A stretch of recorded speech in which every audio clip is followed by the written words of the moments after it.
OMORI Reverie is a recently updated sequel mod you might be familiar with if you frequented this channel, so to give you the quick, broad idea, it takes place after the events of the original game's ending and focuses on returning to Headspace with a new cast of characters using a plot that's surprisingly free of consequence so far. It's faithful to the source material in almost every aspect, but Chapter 1 so far has not really given much perspective on where Sunny is in his life after the big story beats of OMOCAT's official release. For that reason, I thought the story was well made, but not exactly gripping. Yet, there was a single scene in this chapter that flipped my stomach in a way that nothing in the previous chapter did. If you want a more intricate breakdown of the first chapter of the game, I'll link the video doing so now, and when you're done, feel free to come back here. The story picks up immediately after the battle with Life Jam Dude at the end of the first chapter. The party arrives in an area called Fallen World, which obviously looks very similar to Otherworld. One thing you'll quickly notice is that it's reusing a lot of assets from the vanilla game, which I think is fine. Chapter 1 opened up with a brand new place made from scratch, and it gave a strong first impression. I think peppering in areas like this one that aren't as much of a hassle to develop will probably help the team complete the mod more quickly. That's not to say they haven't developed anything completely new here, because there are brand new NPCs, bosses, and enemies. Since your party mostly consists of different playable characters than the main game, they had to make lots of different tag portraits, and they look amazing. My personal favorite being Sunny's when he tags Zindoe. Also, as far as little touches go, I gotta say I audibly laughed the first time I saw Space Boyfriend's toast form, since he keeps his headband thing. Speaking of Space Boyfriend, it isn't long before he reunites with one of his minions, who explains to him that things have changed in the time he's been gone. Not only has one of their space pirate ships crashed, but the entire moon has crashed into Otherworld, which predictably has big ramifications on not just the crew and terrain, but some of the monsters you'll fight as well. Some of their designs are awesome, and if you had told me these were just enemies that didn't make the final version of the game, I'd have totally believed you. There's this guy who looks like a jumper cable with a headphone jack attached, a mice mouse, and a new kind of bunny. My personal favorite being this one.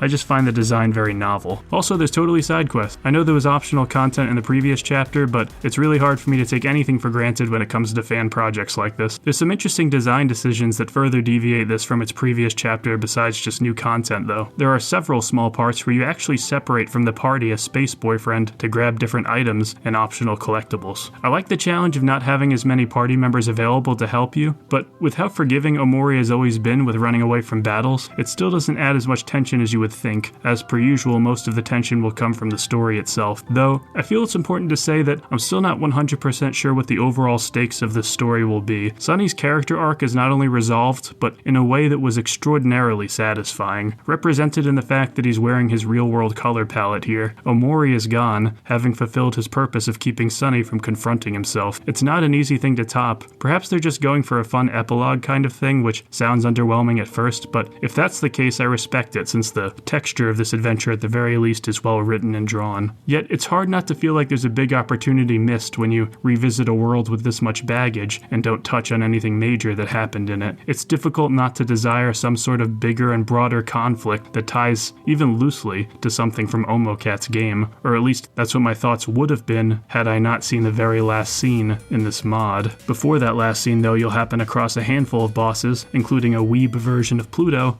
and Space Fangirl. The fight against Space Fangirl was cute, and the music that accompanied it was an awesome cover of You Were Wrong, Go Back, a track from the official game. And just like that official game, I felt that it perfectly complemented the battle. I have a lot of respect for villains with relatable motivations, so with that being said, I loved Space Fangirl because honestly, I can see myself dedicating my life to this guy too. After this, you'll eventually come across a ruined version of Space Boyfriend's headquarters before fighting the aforementioned Weeb Pluto, which is as awesome as it sounds and surprisingly doesn't feel out of place in the narrative, since OMORI's overall art direction and headspace pretty much allows for anything to happen and any enemy design to work. It was a funny, high-energy moment, but the real scene that had me excited for the future of the story was Sunny waking up. After the battle with Pluto, an alarm clock goes off whilst you're on the subway with your party members in the dream world. And for the first time since Basil and Sunny fought, we see Sunny in his home again, albeit a new one this time. Some furniture is familiar, but it's very much a different place than the one we were used to. Is a lot of my excitement for this scene coasting off the momentum that OMOCAT built with their original story, instead of the Reverie team themselves? Sure, I'd say so far that's true, though I should point out that the official story had a lot more time to get you attached to the characters and different story beats, so I don't think it's a fully fair comparison. But I gotta tell you that when I woke up in that house post Sunny's confession, the fact that this was a fan creation dissipated in an instant. The dialogue here was brief, but but the glimpse into what's outside of Headspace for this mod looks professional enough that it had convinced me I was actually playing something in the official timeline and canon. Not much of note happens exactly as of yet, sure. We get a look at Sunny's new living situation. There's an empty picnic basket on one of the tables, possibly to symbolize that there's no aversion to the truth anymore, and that he recognizes Mari's absence more openly now, and he exchanges some words with his mom, who encourages him to meet some new friends. Shortly after that, you approach the front door, and after interacting with it, the chapter ends. And I think that's a really good note for the devs to leave on. I'm definitely excited to see how the real world interacts with the new iteration of Headspace. I know that events between the two have tangible connections, so it's got me curious about how all of that might work. Parts of Chapter 2 might seem more familiar than preferred, what with the reused environmental assets, but I thought it was cool to not only revisit Headspace, but revisit areas we've explored in there prior to see how they've changed. I'll spare the compliments on the art and music because I feel like I've simped for it way too much at this point, but I think this comment on Toast Time's full playthrough of the game sums it up perfectly. The ending is pretty cool and Sunny's jacket is bussin', and I'm gonna give my predictions for Chap 3. When Sunny goes outside, the first objective is to get steak, obviously, and you will maybe see Michael, since he said he was gonna go to another state or country, so it only makes sense. It's incredible how pretty much every OMORI fan I've seen has been an absolute wordsmith, and the comments section here certainly reinforces that point. Shout out to all of the relevant artists and fan composers as per usual. I'll be covering Chapter 3 of this as well when it releases, so if you want to be reminded, be sure